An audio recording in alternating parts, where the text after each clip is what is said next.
도스토옙스키라는 사람이 있습니다. 러시아의 대문호죠. 이분이 쓴 그 소설 중에 까라마조프의 형제들이라는 그 소설이 있습니다. 아주 분량이 상당히 많은 그런 소설인데요. 이 까라마조프의 형제들을 보면요, 거기에 온갖 인간 군상들이 다 나옵니다. 그러니까 참 이분이 작가가 대단한 게요, 이 사람의 그러한 시각, 속마음, 이 심리 묘사, 이런 것들을요 정말 탁월하게 한 분이 바로 이 도스토옙스키라는 이분인데요. 거기에 보면 온갖 사람들의 겉으로는 화려해 보이고 겉으로는 좋은 얘기하는 것 같지만 추하고 악한 그러한 모습들, 오히려 겉으로는 번지르하지만 그 속에서 생각하는 그 심리적인 묘사, 이런 것들이 사람에 대한 정확한 분석과 파악이 그 소설의 백미라는 것을 알 수가 있습니다. 여러분, 우리는 욥기를 보면서 사실 좀 마음에 불편하기도 하고, 아니 이게 지금 내가 신앙생활하는 거하고 이 말씀이 이게 무슨 상관이 있냐, 맥락도 잘 모르겠고, 그리고 월요일은 사실 토요일하고 주일 개인적으로 하시니까 이게 뭐 연결되지도 않는 것 같고, 그래서 제가 월요일 새벽에는 이게 연결해서 하려니까 참 쉽지는 않습니다. 그런 부분도 없잖아 있습니다. 그러니까 이 욥기에서의 나오는 내용들이 이게 무슨 의미가 있지라는 생각이 자칫 드실 수도 있을 것 같아요. 욥기에 보면요, 그런 관점으로 보세요. 인간이요, 그 인간에 있는 본성들이 이 욥과, 때로는 욥도 그런 모습이 있어요. 그리고 친구들의 이 말들 속에서 그 인간 안에 있는, 내면에 있는 본성들이 좀 드러납니다. 사람은요, 뭐 하기 싫어하죠? 지기 싫어합니다. 지기 싫어하는 거예요. 지기를 싫어하고, 그리고 자신의 어떻게 보면 입장이라는 게 있습니다. 자신의 스탠스라고도 얘기하는데요, 자신의 입장을 결단코 접지 않습니다. 포기하지 않습니다. 아무리 여러 어려운 상황이라 하더라도 내 입장을 끝까지 관철시키고 싶은 것이 인간의 모습이라는 거죠. 여러분, 우리가 잘 아는 욥기 1장을 살펴봤잖아요. 재산 다 잃었죠. 그리고 1장에서 자녀가요 10명이 죽었어요. 10명이. 그러면 사실 이 욥기의 전반적인 분위기는 어떤 분위기일까요? 여러분, 이거 빈소 아닌가요? 빈소? 장례식장 아닌가요? 자녀 잃은 아비를 위로하겠다고, 그리고 아내도 떠나간, 몸이 병든, 너무나도 힘든 이 사람을, 사실 지금 오늘 엘리바스가 한 말인데요, 엘리바스, 이 세 친구들은 와서 욥 위로하러 온 거 아닌가요? 자녀를 잃은 이 상가에 와서, 장례식장에 와서 그 욥을 지금 위로하고 있는 상황, 그것이 큰 맥락 아니겠어요? 이 세 친구들은 욥을 보자마자요 아무 말도 하지 않고 일주일간 2장에 보니까요 있었다라고 얘기를 해요. 그래요, 그게 어떻게 보면 이 세 친구들의 시작이었죠. 근데 지금 이들의 모습을 보면요, 날이 서 있습니다. 날이 서 있어요. 이 욥한테 하는 말들을 보면 우리가 읽었지만, 야, 엄청 심한 말들을 한다라는 생각이, 이 뭐 의미는 다 들어오진 않지만 좀 막 뭐라고 나무라는 논쟁을 하고 있는 것을 볼 수가 있습니다. 욥기 오늘 15장은요 일단 한 바퀴가 돌아갔습니다. 엘리바스, 그리고 소발, 엘리바스와 소발, 빌닷, 이 사람들이 이제 한 바퀴를 돌았어요. 서로 한마디씩 하고 욥도 앉이죠. 이 사람들 한마디 하면요 욥은 한 2마디 합니다.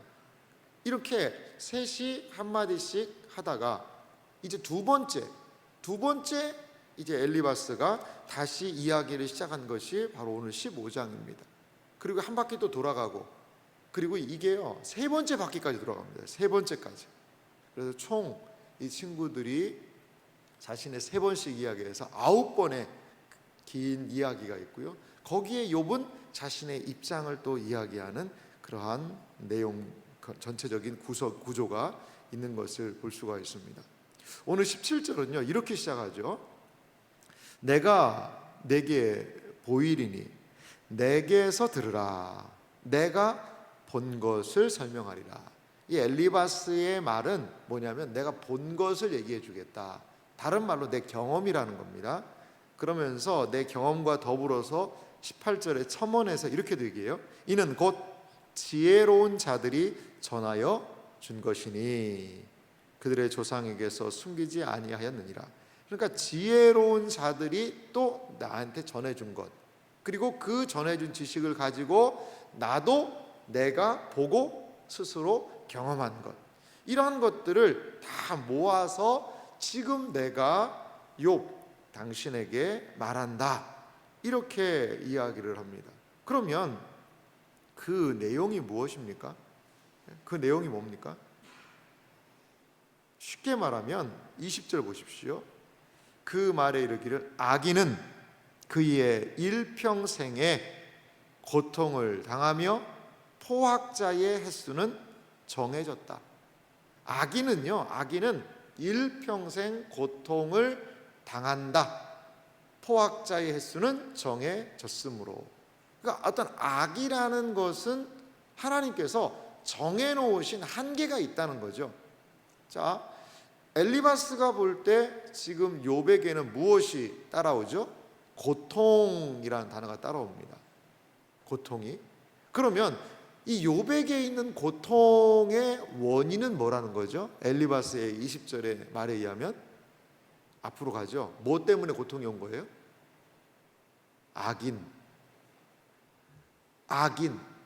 악인에게는 고통이 따른다는 거죠. 악인에게는.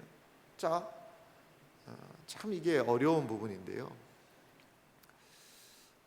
제가 만난 분 중에 한 분이 그런 이야기를 하더라고요.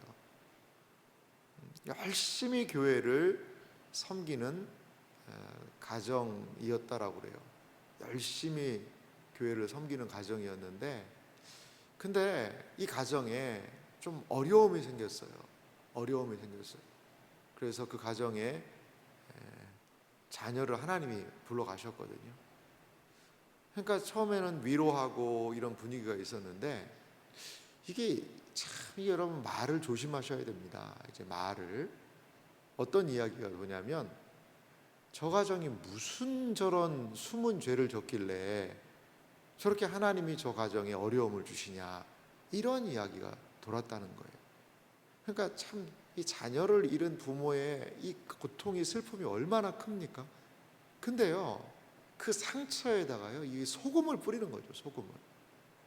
그래서 그 가정이 참 신앙생활을 열심히 한 가정이었는데, 너무 그 말들이 상처가 돼서 더 이상 거기에서 신앙생활을 할 수 없어서 어떻게 하다 보니까 가족들이요 막 다 뿔뿔이 흩어지기도 하는 그런 어려움을 겪었더라고요. 그래서 제가 이제 섬겼던 청년인데, 그 청년이 울면서 그러한 이야기를 저한테 한 적이 있습니다. 여러분, 우리가 다 알 수 없는 일들이 있잖아요. 그러면 진정한 위로자가 되어야 되지 않을까요? 아니, 위로는 못한다면 그 옆에서 그냥 같이 마음 아파해 주는 것만으로도 그 위로가 되지 않을까요? 근데요, 지금 이 엘리바스 같은 경우에 보면요, 엘리바스는요 집중적으로 파고듭니다. 하나를 딱 물은 거예요. 뭐냐면 네가 고통받는 원인이 뭐냐 이거죠. 욥은 뭐라고 얘기하죠? 난 잘못한 거 없다. 애매하게도 고통받을 수 있다 라고 이야기하고, 나는 죄가 없는데도 고통받을 수 있는 것 아니냐. 그러니까 이 친구들이 하는 주된 입장은 뭐냐면, 아니 땐 굴뚝에 연기가 나겠느냐.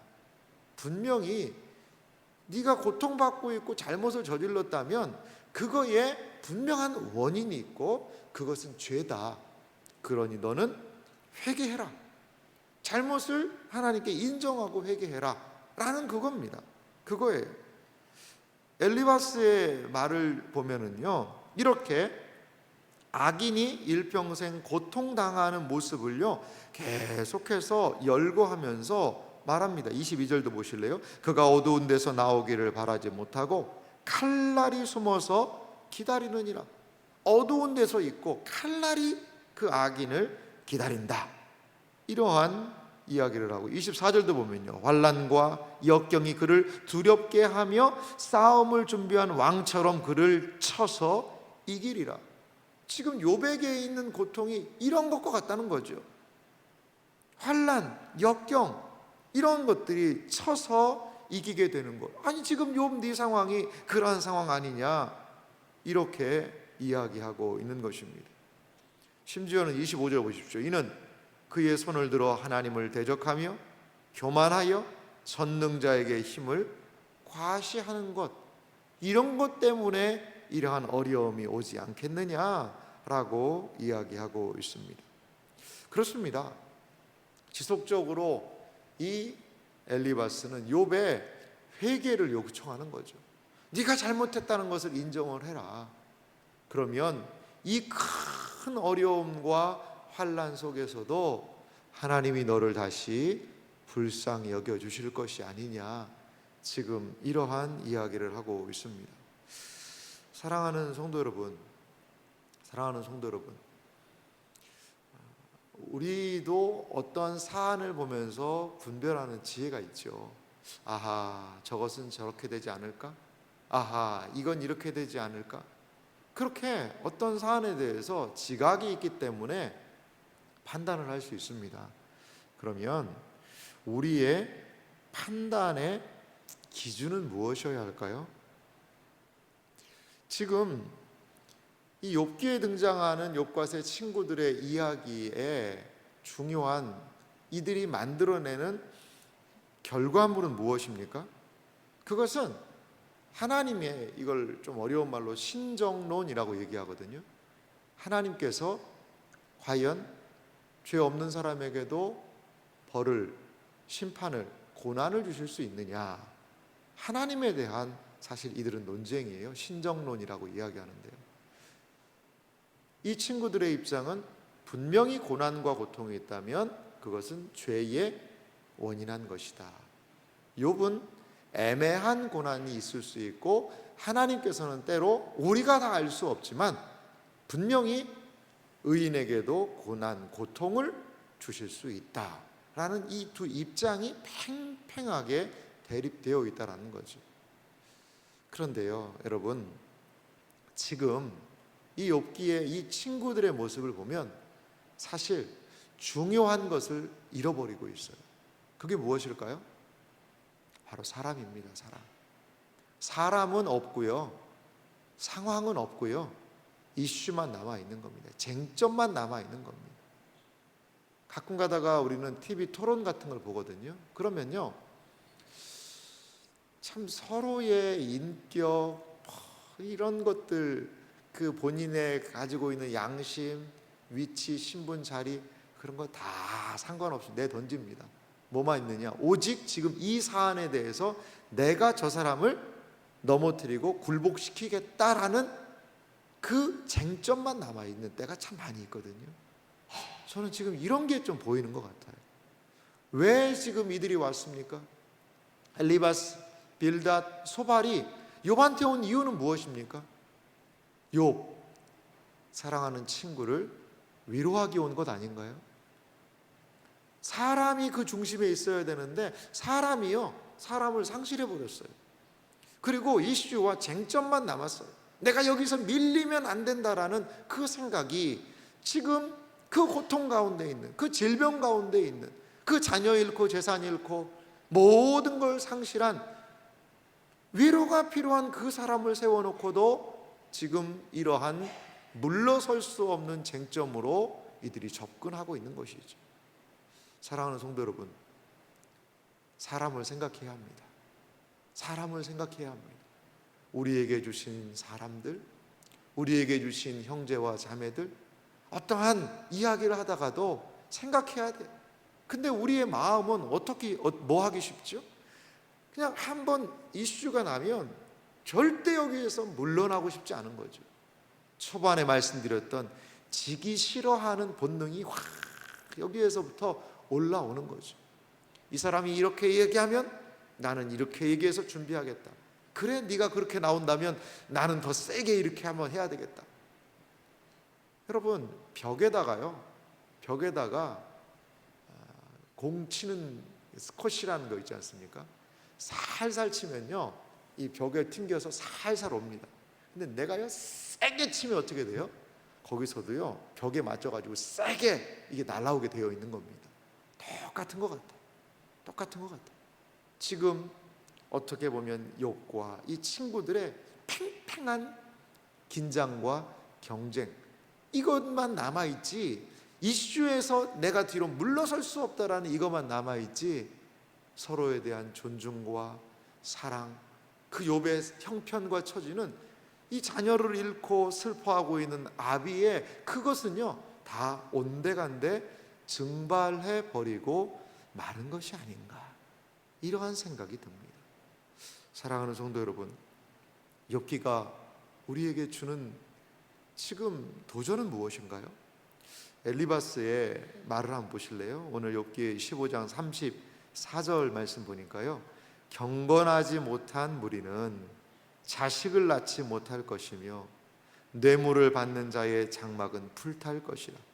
그들은 재난을 잉태하고 죄악을 낳으며 그들의 뱃속에 속임을 준비하느니라. 자신의 의견을 관철시키기 위해서 욥한테 지금 자식 잃은 그 아비를 향하여서 경건하지 못한 사람 자식 못 난다, 뇌물 받으면 재난을 잉태하고 죄악을 낳고 뱃속에서 속임물을 준비한다. 지금 이게 누구 보고 하는 이야기입니까? 이렇게 자신의 의견을 관철해서 욥으로 하여금 잘못했습니다, 내 생각이 틀렸네요, 내가 하나님 앞에 회개하겠습니다 라는 말이 나올 때까지 지금 욥을 밀어붙이고 있는 그러한 모습을 보게 됩니다. 사랑하는 성도 여러분, 상황을 생각하고 사람을 생각합시다. 내가 왜 이 자리에 서 있는지를 알 수 있다면, 그리고 하나님께서 우리에게 허락하신 그것을 알 수 있다면 거기 안에서 이렇게 그릇되게 행동하지 않지 않을까요? 서로 돌아보아 사랑과 선행을 격려하며 그날이 가까움을 볼수록 더욱 그리하자. 이것이 바로 교회 공동체인 우리에게 주신 주님의 사명 아닐까요? 무엇인가 하나로 이야기를 해서 그 꼬챙이 끝에 무엇인가의 결과물을 끌어당겨서 승복시키고 굴복시키려는 그러한 우리의 인간의 본성을 성령께서 조명해 주시고 깨닫게 해 주시고 알게 해 주셔서 하나님의 방법, 하나님의 방식으로 하나님 앞에서 오히려 침묵할 수 있는 그러한 지혜가 우리에게 필요하지 않을까요? 듣기는 속히 하고 말하기는 더디하라 라는 주의 말씀의 교훈처럼 말이죠. 그리고요, 이 사람이 달라지는 게요, 몇 마디 좋은 말, 바른 말, 딱 정확한 말을 한다고 그래서 그 사람들이 그것을 딱 받아들이고 아이고 제가 그거 몰랐네요, 고치겠습니다, 그렇게 잘 안 합니다. 그렇게 잘 안 합니다. 내가 그 진리를 알고 있다면 그걸요 잘 써야 됩니다. 잘 써야 됩니다. 사랑하는 성도 여러분, 슬픔 당한 자, 아픔을 당한 자들이 혹시 우리 주변에 있습니까? 아픔의 이유, 고통의 이유, 저거 우리 모르게 어디 가서 죄 짓고 다녀서 저렇게 되는 것이 아닌가, 여러 많은 생각, 뭐 생각이야 자유니까요. 하지만 그것을 쉽게 내뱉지는 마십시오. 조금 더 기다려 주십시오. 그리고 기도해 주십시오. 그리고 하나님 앞에서 곰곰이 생각해 보시기 바랍니다. 그래서 우리의 말이 사람을 아프게 하고 때로 힘들게 하고 상처 주는 말들이 아니라 오히려 주 인자한 말을 가지고 오히려 사람을 감화시킬 수 있는 그러한 예수님 닮은 우리의 모습이 이어지기를 주님의 이름으로 소망합니다.